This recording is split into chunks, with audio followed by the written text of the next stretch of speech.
Let me take you back a few years, and I mean back. I was sitting at my kitchen table. It was a Tuesday, I remember, because there was some forgettable show playing on the TV in the other room, and it was maybe 2:15 in the morning. I hadn't gone to sleep. I couldn't. I was just sitting there with my laptop open, staring at my bank account like staring at it longer was going to change the numbers. It wasn't going to change the numbers. I wasn't panicking at that point. That's the scary part. I was past panic. I was past that frantic, heart-racing energy. I had arrived at something quieter and honestly scarier. I was numb, just completely hollow. Like I'd been fighting for so long that my body finally said, okay, we're done fighting. We're just gonna sit here now. Have you ever been in that place where you're not even stressed anymore? You're just tired, like deeply, existentially tired of the whole cycle? Tired of trying and falling short? Tired of making plans that fall apart? Tired of looking at the same four walls and feeling like they're slowly getting closer? That was me. That Tuesday at 2 a.m. And here's what's interesting. I wasn't broke because I was lazy. I was working. I had a job. I was doing the things people told me to do. But there was this gap, this persistent, maddening gap between where I was and where I felt like I was supposed to be. And I couldn't figure out why. I couldn't locate the problem. It felt like I was playing a game where everyone else had read the instructions except me. So I did something I wouldn't normally do. Because when you're that empty, when you've exhausted your usual options, you get weird. You try things. You get humble enough or desperate enough. And honestly, I think those two things are closer than we admit. To try something you would have rolled your eyes at 6 months earlier. I got quiet. I turned off the TV, quiet. Real quiet.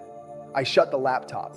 I sat in the dark. I let myself feel the full weight of where I was without immediately trying to fix it or explain it away or drown it in another YouTube video or another Instagram scroll. I just sat with it. And something shifted, not instantly, not like a lightning bolt, but some internal thing moved.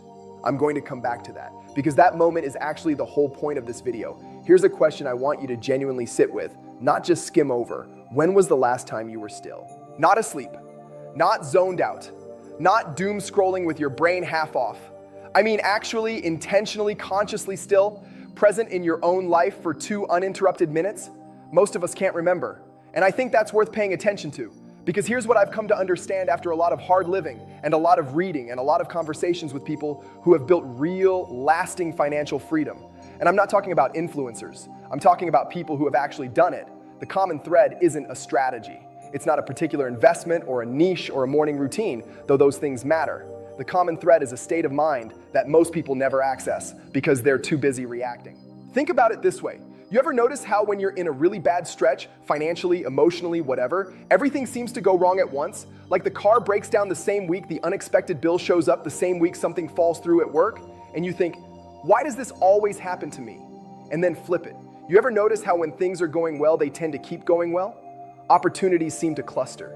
Good news arrives in waves. You're in the right place at the right time almost by accident. Most people chalk that up to luck. But what if it's not luck? What if it's state? What if the way you're moving through the world, the energy you're carrying, the lens you're looking through, is actually determining what you notice, what you reach for, and what reaches back? I know that sounds a little out there. Stick with me.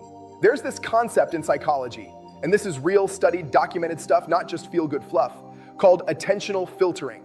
Your brain right now is being bombarded by millions of pieces of information, sounds, sights, sensations, thoughts, and your brain has to filter almost all of it out just to function. Otherwise, you'd be overwhelmed in seconds. So what does it keep? What does it let through? Whatever you've told it matters. Whatever you've been focused on. Whatever emotional weight you've attached to certain things. If you've been in scarcity mode, and most of us have been, some of us for years, some of us since childhood, your brain has been trained to filter for evidence of scarcity. It notices the empty wallet, it highlights the closed door, it amplifies the rejection and mutes the opportunity, not because opportunities aren't there, but because your filter isn't calibrated to catch them. This isn't your fault. This is literally how the brain works. It's trying to protect you. It's pattern matching based on your history. But here's the thing, and this is where it gets exciting. You can recalibrate it. And it doesn't take years of therapy or a complete personality overhaul. It takes consistent, intentional practice of redirecting your attention. It takes moments of stillness where you consciously choose what lens you're looking through, 2 minutes, every single day. That's where it starts. Can you think of something right now that you've been so focused on losing that you might have missed an opening? Just sit with that for a second. Don't answer out loud. Just let the question do its work. Back to that kitchen table moment. What I figured out that night, and it took me a while to articulate it because it felt too simple, is that I had been walking around with what I now call a closed hand mindset every single day. I was gripping so tight on fear, tight on the story that said I was behind, that I was failing, that other people had it figured out and I was missing some crucial piece. I was white knuckling my own life. And when your hand is that tight, when you're that tense, that defended, that braced for impact, nothing new can get in. Physically, mentally, financially. You're not open to receive anything because you're too busy holding on to what's already slipping away. The moment I sat in that dark kitchen and let go, just for a minute, just stopped clenching, I started to notice things I hadn't noticed. A conversation I'd been putting off that could actually open a door. An idea I'd been dismissing as unrealistic. A person I'd been meaning to reach out to for months. None of those things appeared out of thin air. They had been there. I just hadn't been in a state where I could actually see them. What's one thing you've been gripping too tight? What's one area of your life where you've been so focused on managing the loss that you haven't made space for something new? I'm genuinely asking. Pause the video if you want. Write it down, because the answer to that question might be more valuable than anything else I say today. Here's what nobody tells you about financial momentum. It's quiet at first. It doesn't announce itself. It doesn't arrive with fanfare. It shows up as a random text from someone you worked with 3 years ago. It shows up as an idea that hits you in the shower. It shows up as a conversation that takes a left turn, and suddenly you're talking about something that could actually change your trajectory.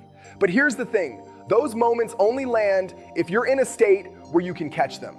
If you're anxious, reactive, scattered, constantly in fight or flight about money, you'll miss them. You'll blow past the text. You'll let the idea dissolve before you write it down. You'll be so in your head during the conversation that you'll miss the pivot point entirely. This is why 2 minutes matters. Not because 2 minutes is magic, but because 2 minutes of genuine stillness, of intentionally shifting your state, of reminding yourself that you are not your current bank balance, that your current circumstances are not your final destination, that 2 minutes recalibrate something. It's like resetting a compass. And when your compass is right, you start moving in directions that actually lead somewhere. I want to be straight with you for a second, because I think you deserve that. This video isn't promising you a lottery win. It's not promising that you'll wake up tomorrow and find a check in the mailbox. Anyone who promises you that is lying to you, and you deserve better than that. What I am telling you is that the difference between people who consistently create financial opportunities in their lives and people who consistently feel blocked, and I've watched this up close for a long time, is usually not talent or luck or even hard work. It's their baseline state. It's where they're operating from on a normal Tuesday. And you can shift that, starting right now, starting with 2 minutes. You're not behind. You haven't missed your window. The version of you that's reading this, that's still here, still watching, still hoping, that person is already doing something most people aren't doing. Most people checked out the moment it got uncomfortable. You stayed. That matters more than you know. So, we're back to the beginning. I told you at the start, don't tell anyone. And I want to come back to that because I meant it in a specific way, not because this is some secret society, not because the information is forbidden, but because the moment you take something that's just starting to take root in you and expose it to someone who isn't ready, someone who's going to smirk or say, yeah, that's nice, and move on, that doubt gets in you. It plants itself right next to the thing that was just starting to grow, and it competes with it. So protect this, not forever, just long enough for it to get strong. Try the 2 minutes, tonight, tomorrow morning. Before you open your phone, before you check the account, before the noise of the day gets in, just 2 minutes of stillness where you open your hand, recalibrate your compass, and remind yourself that your story isn't over. And then watch what you start to notice. Watch what starts to show up. Because here's the thing, the moment you clicked on this video, something in you was already looking. Something was already open. That's not nothing. That's actually everything. The first domino already fell. You just have to let the rest follow.